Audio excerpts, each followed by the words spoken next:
Here's a gift, $2,000. After giving birth, my husband and I returned to his family home, and his mother handed us an envelope supposedly containing $2,000 as a baby gift. After checking the contents, I threw the envelope into the trash.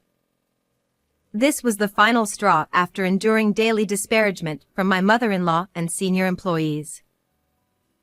What are you doing? Apologize to my mom. I sternly told my flustered husband. Can you say the same thing after seeing this? Upon checking the contents of the envelope, my husband glared at his mother with an anger I'd never seen before. This moment led my husband to make a crucial decision. My name is Alice Catcher, 28 years old. I married Harrison through an arranged marriage. Harrison, 2 years older than me, is the eldest son of a patisserie and was strictly raised to be the heir. He is a very gentle and kind person. From the first time we met, I was drawn to his kindness. I want to share the beauty and delicate taste of my pastries with the world. Will you help me make this dream come true?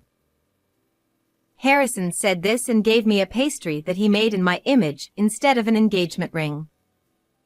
As I shed tears of joy, Harrison continued. When we get married, you will work at our shop. Also, you'll live with my parents in their home, is that all right? Living with his parents was a condition of our marriage. Marrying an heir comes with its challenges, but with Harrison by my side, I was sure I could handle it. I accepted his proposal, and we became husband and wife. As promised, after the wedding, we started living with my in-laws in the house that also serves as the patisserie. Alice, since you've married into this family, you must be prepared. Behave appropriately as a wife. Yes. On the day I stepped into my husband's family home, my mother-in-law immediately hit me with strict words. The sweet married life I had dreamt of did not exist in this world. Alice, how many times do I have to tell you?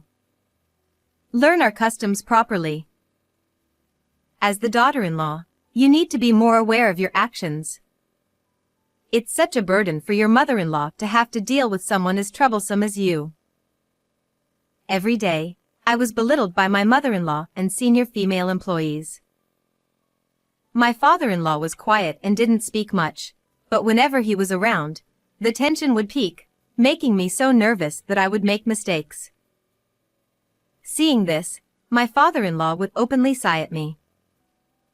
There was no place for me to relax in this house. But I was determined to work hard to gain everyone's approval and not be an embarrassment to Harrison. This determination was my only support. In the midst of all this, I found out I was pregnant. Take care of yourself and have a healthy heir. Everyone, including my mother-in-law, started to show concern for my well-being. At the 5-month checkup, I learned the baby's gender and announced it to my in-laws and Harrison during dinner. The baby is a girl. For a moment, everyone froze. A girl? Oh, a girl. No one offered any words of congratulations. Harrison kept his head down and continued eating silently, avoiding eye contact with anyone. I felt disheartened by their reactions. Is an heir only acceptable if it's a boy? Confused by the family's expectations, I anxiously ate my dinner. The next day, everyone's attitude changed dramatically. Pregnancy isn't an illness. Stop being so lazy and work properly. As soon as they learned the baby was a girl, the daily belittlement and overworking resumed. Why can't a girl inherit the patisserie? It's so sad that my child isn't welcomed and celebrated. I began to worry about my unborn daughter. I vowed to protect her no matter what. Harrison, you must have noticed.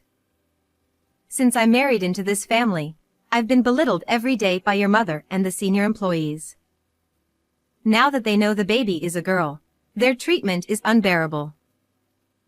One day, unable to bear it any longer, I confided in Harrison.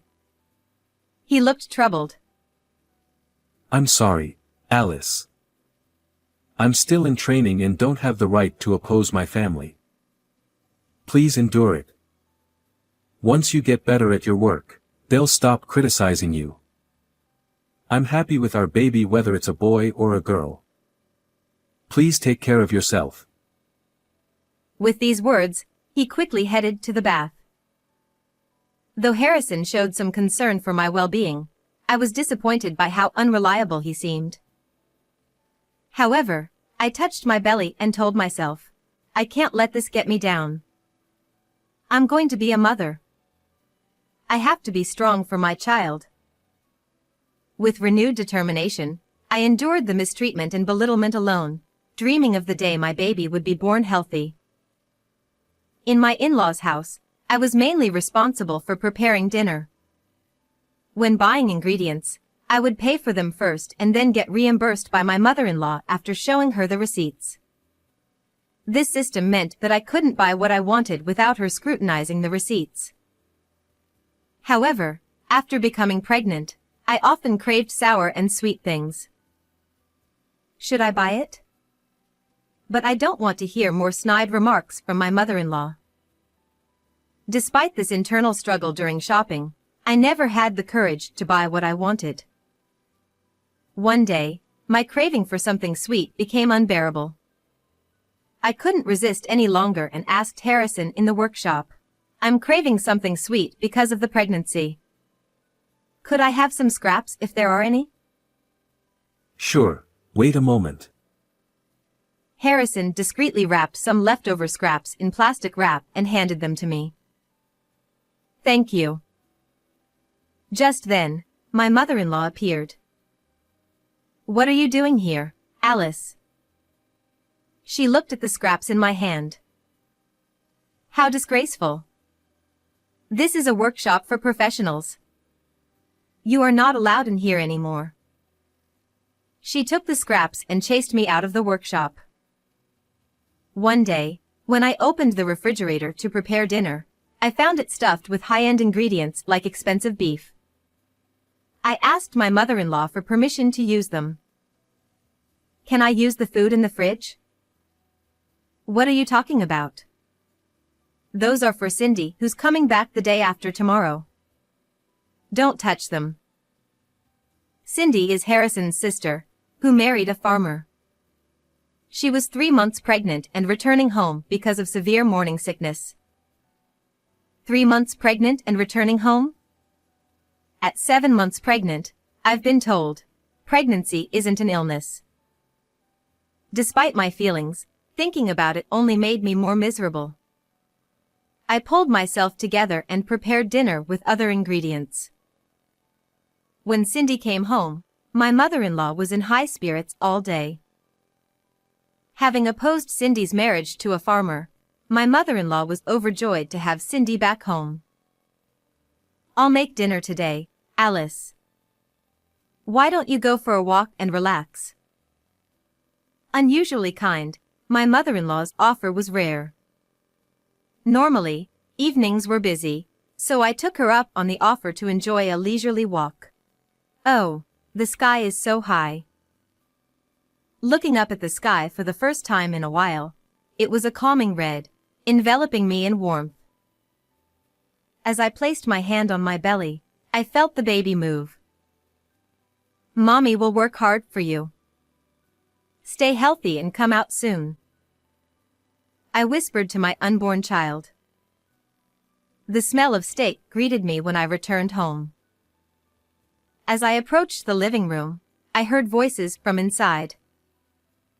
Cindy, eat plenty for the baby's sake. Peeking inside, I saw my mother-in-law setting a feast before Cindy. My father-in-law and Harrison were also there, quietly eating steak. What about Alice's portion? At Harrison's question, my mother-in-law replied, "Oh, it's fine. I made some stew for her. Without another word, Harrison averted his gaze from me. So there's no steak for me. Unable to bear it any longer, I quietly retreated to our room. Even though I'm pregnant like Cindy, no one tells me to eat plenty. Instead, I'm excluded. The realization of being treated so unfairly overwhelmed me, and I couldn't stop the tears. Why do I have to endure such treatment? No one in this house welcomes me or my baby. I wish I could just leave this place. Tears streamed down my face uncontrollably. After a while, Harrison came over with a cold steak. I brought my portion secretly. It's cold, though. I'm sorry for making you feel even worse because of my sister's visit. Harrison apologized with a genuinely remorseful look. I wish I could be more assertive. I'm not good with mom or sis. Mom had a tough time being harassed by my grandmother, so she probably thinks this is how in-law relationships should be. Sis has disliked me since childhood because I was the pampered eldest son, and she would always be mean to me behind the scenes. Both of them are strong-willed and troublesome, so honestly, I don't want to be involved with them. His family's issues were none of my concern. Even though he apologized, I realized that he wouldn't protect me or our child in the future. His unreliability made me feel even more miserable. Urged by him to eat the steak, I had no appetite, but I forced myself to eat the cold steak for the sake of the baby. Despite the steak being high quality, I couldn't taste anything. Mechanically chewing, I somehow managed to swallow it. Life after Cindy returned was particularly hard on me as a pregnant woman. Alice, fetch this for me. Despite my large belly, she made me do chores. Cindy should rest until her morning sickness subsides. Meanwhile, Cindy lounged around all day, pampered by her family. We were both pregnant, but my belly was much bigger. It was unfair. I had no choice but to endure it quietly for now. Alice, I bought some pudding for you. Feeling pity for the harsh treatment I endured, Harrison began secretly buying me things I wanted to eat, which was a small comfort. One day, I saw in Cindy's room a collection of high-end baby and maternity items. I had bought everything cheaply from an outlying store out of consideration for my in-laws. Both our babies are their grandchildren, so why such disparity?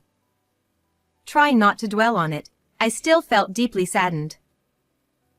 Finally, on December 20th, I gave birth to a baby girl. Harrison was overjoyed and cried tears of happiness. I'll become responsible and protect you and our child. He promised. After being discharged, I returned to the in-laws' house, where surprisingly, his mother greeted us with a smile. Let me hold her. When I handed over the baby, she, having raised 2 children, skillfully soothed her. Even she finds her grandchild adorable. Her behavior reassured me a bit. After a while, she handed the baby back to me and took an envelope from her pocket, giving it to him. Here's $2,000 as a gift. What? That much? I was surprised, but he seemed unfazed. Maybe such amounts were customary for celebrations in this house. He handed me the envelope without checking the contents, so I took it after placing the baby in the crib. I decided to check inside just in case. What's this? She averted her gaze with a smirk. That's enough. I threw the envelope into the trash. Hey, what are you doing? Apologize to Mom. He panicked. Can you still say that after seeing this? I picked up the discarded envelope and showed him its contents. His brows furrowed. The envelope didn't contain $2,000 but a bundle of receipts and invoices for luxury baby items and maternity goods that his parents had bought for Cindy. What is this, Mom? Even he raised his voice. It's normal for the eldest son's family to cover our expenses. She shamelessly spouted nonsense. Why should we pay for Cindy's maternity and baby goods? I couldn't stay silent anymore. I resolved to leave this house with my child. At that moment, his low voice echoed. We're leaving this house. What?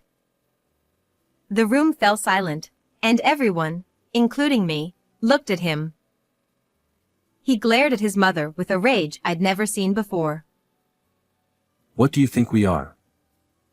I've been dissatisfied with your treatment of Alice, your reaction when our baby was a girl, and your interference with the business.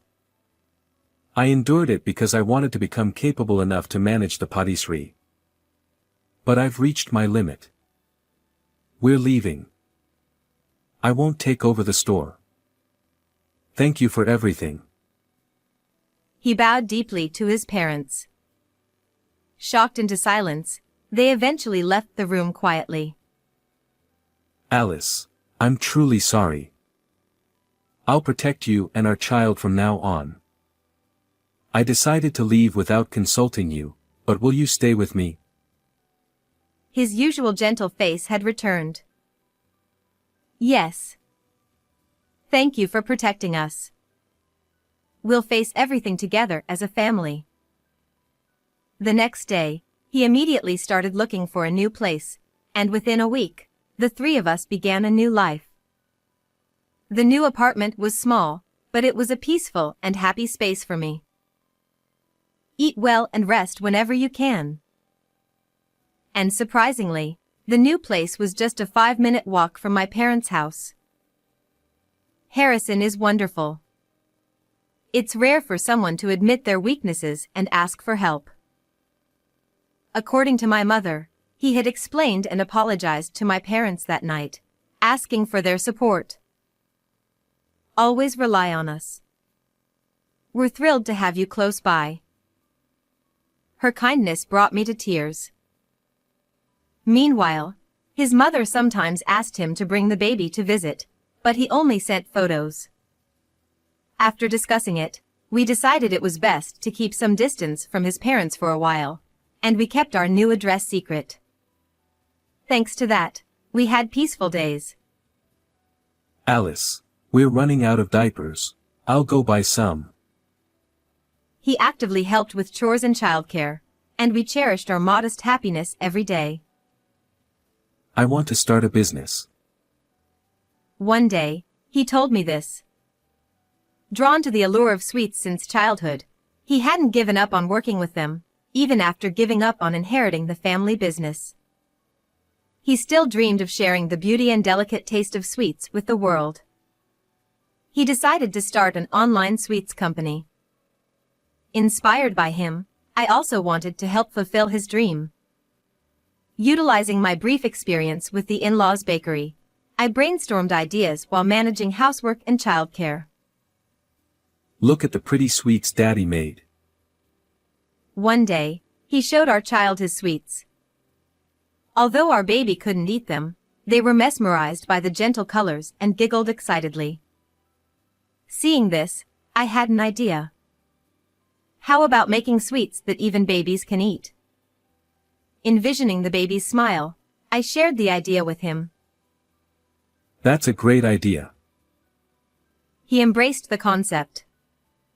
We focused on developing baby-friendly sweets using natural sweetness from ingredients like yams, without sugar or artificial colors, showcasing the ingredients' natural hues.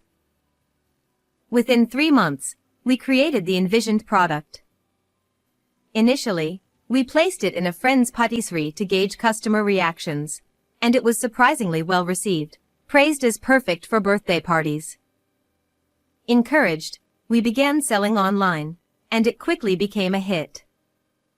Featured in the media, our company grew steadily.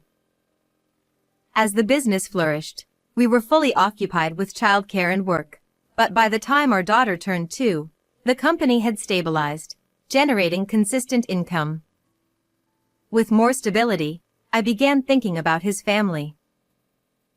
After we left, Cindy developed preeclampsia and was hospitalized. Her unhealthy diet of high-calorie foods and lack of exercise likely contributed. Though she had a difficult pregnancy, she gave birth to a healthy baby boy, which must have relieved everyone. Unfortunately, his family's patisserie struggled without him and eventually closed. What happened to your parents after closing the shop? I asked him. They were living modestly on their pension. Though I had few fond memories, they had raised him.